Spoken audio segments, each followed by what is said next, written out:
Ada Pak, seru Pak. Orang tuh kerja malah nonton film Anda. Ini seru ini Marvel. Oh, ini yang superhero itu. Iya. Oh. Wow. Wow, Hulk, si Iron Man. Anjing kok dia makan flash disk. Dia makan flash disk.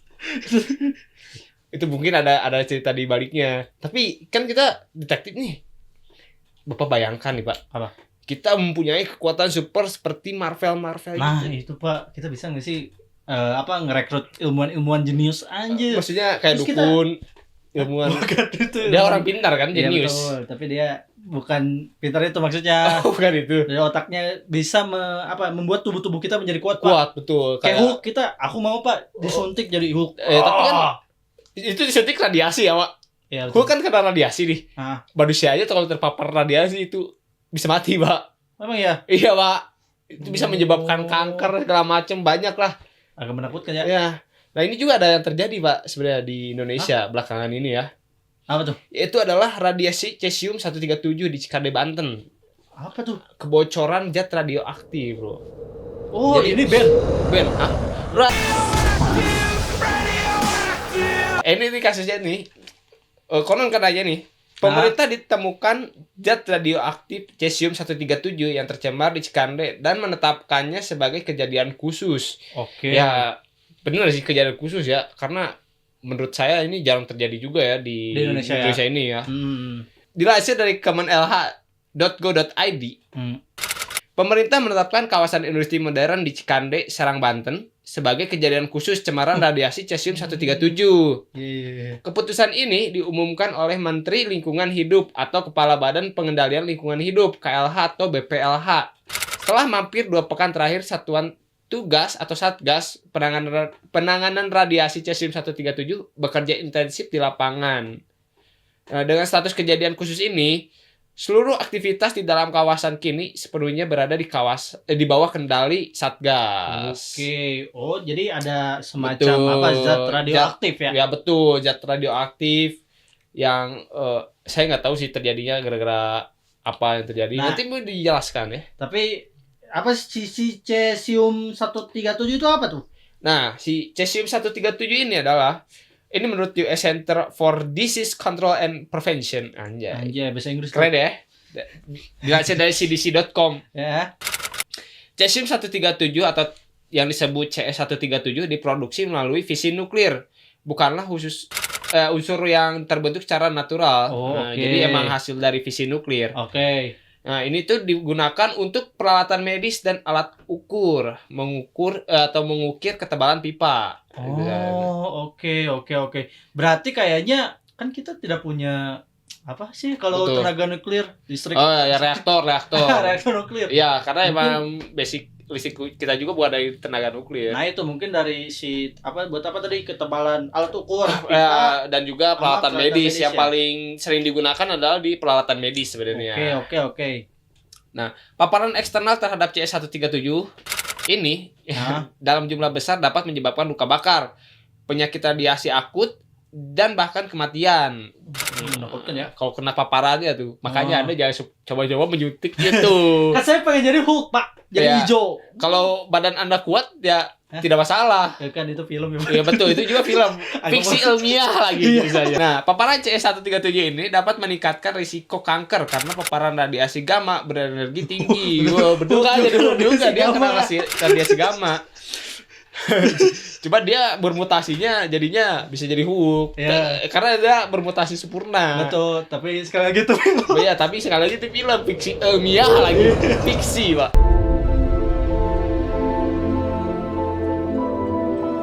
Nah, paparan internal CS137 ini melalui konsumsi atau inhalasi. Inhalasi itu berarti terhirup ya. Yap. Memungkinkan bahan radioaktif tersebut terdistribusi di jaringan lunak, terutama jaringan otot, sehingga jaringan tersebut terpapar partikel beta dan radiasi gamma serta meningkatkan risiko kanker. Bahaya ya. Walaupun saya tidak mengerti sih aslinya apa. Betul. Wah, ini berbahaya sekali. Ini tuh radiasi nuklir. Jangankan radiasi nuklir, radiasi HP pun bisa menyebabkan kena kanker. Betul. Ya, tapi kalau saya lihat-lihat berita-berita gitu yang punya nuklir di negara-negara lain, itu ada yang apa sih yang meledak tuh? Chernobyl lah, Chernobyl. Chernobyl. Nah, itu kan sangat-sangat Parah, apa ya? parah itu ya. Menakutkan ya. Betul. Apalagi ini. Ya sebenarnya Nggak tahu ya kalau berbahaya apa tuh. tapi kalau misalnya ini menurut saya aja. Bukan menurut saya juga sih sebenarnya emang secara logika pun kan kalau Chernobyl itu benar-benar secara reaktor yang sangat-sangat besar gitu dan bisa menghidupkan untuk satu negara. Ya, pusatnya ya. Betul, karena ya kalau misalkan dibandingkan dengan cesium 137 ini yang tadi kita sebut itu sebagai alat bantu medis segala macam, ya itu kan berarti hal yang lebih minim lah dibandingkan reaktor yang sebesar itu gitu. Tapi tetap berbahaya. Ya, tetapi tetap berbahaya. Emang radiasi itu dia tidak terlihat tapi bisa membunuh. Anjing, membunuh diam-diam. Betul, itu definisi membunuh tanpa menyentuh. Nah, tapi kenapa ini bisa terjadi pas di mana di Cikande ya? Di Cikande, Serang, Banten. Nah, jadi awal penemuan ini terjadi ketika ada pernyataan dari Badan Pengawas Obat dan Makanan Amerika Serikat atau FDA yang mengeluarkan imbauan untuk tidak membeli dan mengkonsumsi udang beku dari Indonesia karena mengandung cesium 137. Dia terdistribusi gitu ya. Iya. Tapi saya pernah dengar ini berita ini. Oke. Nah, ini juga dilansir dari cnbcindonesia.com. FDA mengaku mendeteksi paparan CS137 pada saat pemeriksaan yang dilakukan di awal Agustus 2025. Oke. Pada tanggal 19 Agustus 2025, FDA mengumumkan menemukan kontaminasi CS137 pada produk udang beku Indonesia, yang kemudian dinyatakan merupakan produk milik PT Bahari Makmur Sejati atau BMS Food. Oh, iya. Jadi awalnya itu penemuannya justru dari Amerika sana ya? Ya, betul.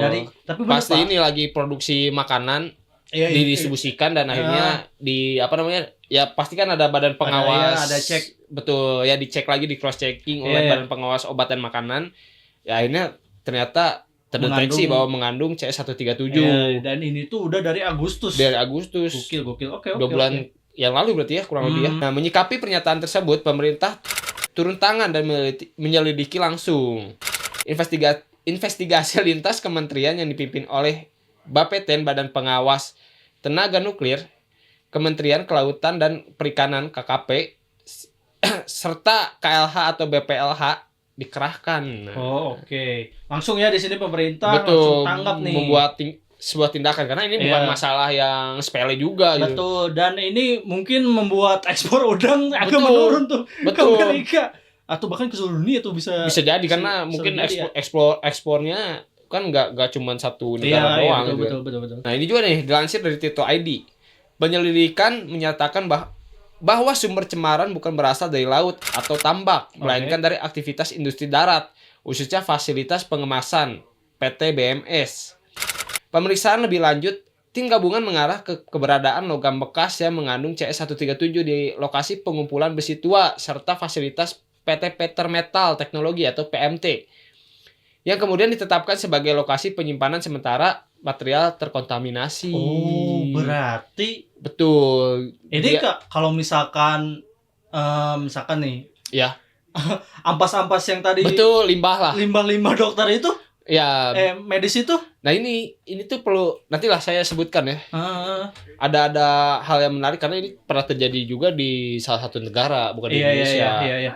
Berarti ini tuh bukan gara-gara udangnya tuh. Betul, bukan gara-gara udangnya. Tapi gara-gara ada kontaminasi dari aktivitas si PT Metal ini. Bungkusnya dari besi yang diproduksi oleh si PT ini atau gimana? Emang harusnya diawasi oleh Badan Nuklir di Indonesia. Iya nih.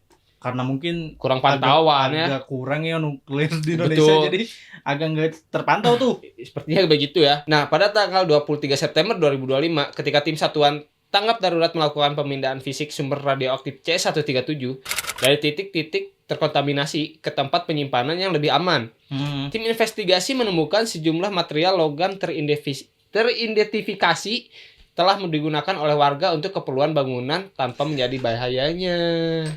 Jadi emang ya namanya warga lokal ya. Tahu ya bener kan tadi saya bilang radiasi itu definisi membunuh tanpa menyentuh karena emang tidak terlihat tapi mereka ada. Iya. Tapi yang kalau saya harus menyalahkan orang ya, yang itu yang membuang limbahnya itu. Betul. Maksudnya ya bukan hanya yang memproduksi limbahnya juga, yang mengawasi tentang si barang-barang ini ya itu yang mengandung radiasi nuklir, karena harusnya Tidak sesimpel itu dibuang kan? betul badan-badan Iya, betul, nuklir yang mengawasi juga harusnya dia punya listnya gitu. Iya. Karena emang penggunaan itu tuh benar-benar harus dipantau. Dan parahnya kan kalau si cesium ini masuknya ke benda kayak besi kayak gitu ya. Iya. Dan Nah, itu orang-orang sangat betul, apalagi kan kita tahu di Indonesia kan sering ada tuh betul maling besi gitu. maling besi, maling tiang listrik. Betul, tiang listrik aja dimaling ya.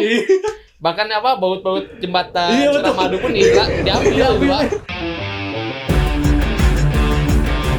Tapi gimana sih Pak ini respon pemerintah terhadap misalkan korban iya. keamanan yang di sana tadi? Nah, Karena tadi sempat mereka menutup kan akses, betul, menutup ke sana akses tuh. distribusinya. Nah, respon pemerintah dan korban setelah penemuan tersebut, Kementerian Lingkungan Hidup itu langsung mengamankan lokasi dan mencegah kontak langsung dengan manusia. Oke. Jadi benar-benar diblokade gitu. Iya, di dari border. situ ya. Nah, dilansir dari kemenlh.go.id, hingga saat ini Satgas telah mengidentifikasi 10 titik yang memancarkan radiasi cesium-137 dengan intensitas berbeda-beda. 2 titik telah berhasil didekontaminasi, berarti sudah dihilangkan, sudah di-clear, dan material radioaktifnya telah dipindahkan ke gudang PT Petermetal Teknologi Indonesia yang terkonfirmasi sebagai sumber lokal pencemaran. Pemerintah pun memeriksa warga yang berada di kawasan tersebut. Ya wajib sih, karena ya radiasi itu bisa nempel juga gitu. Iya itu, dan kalau nggak salah apa sih tadi bahasanya tuh? Apa? Dekontaminasi. Nah, dekontaminasi itu cukup lama kan? Betul. 1 tahun 2 tahun kan? Ya bisa untuk jangka waktu yang lama untuk nge-clear itu. Apalagi kita kan nggak pernah tahu nih dia udah masuk kemana, nempel kemana. Iya itu, betul. Apalagi tadi kan disebutkan juga besinya jadi bahan bangunan segala macem. Kan itu gak ada yang tahu ya. Itu gak ada yang tahu sih. Itu ya kita gak bisa nyalin warga juga sih kalau itu ya. Orang kan gak tahu juga. Iya. Nah, dilansir dari kompas.com juga nih. Menteri Koordinator Bidang Pangan Zulkifli Hasan mengatakan dari hasil pemeriksaan kesehatan terhadap 1.562 pekerja dan warga sekitar 9 orang dipastikan terkontaminasi. Jadi udah dari 1.500 ini 9 ya. Ya, hanya 9. Ya, nggak hanya 9 sih, 9 juga angka yang banyak mungkin ya. Mereka menjalani uji whole body counting atau WBC dan langsung diberikan obat Prussian Blue oleh Puskesmas Cikande untuk mengeluarkan zat radioaktif dari tubuh.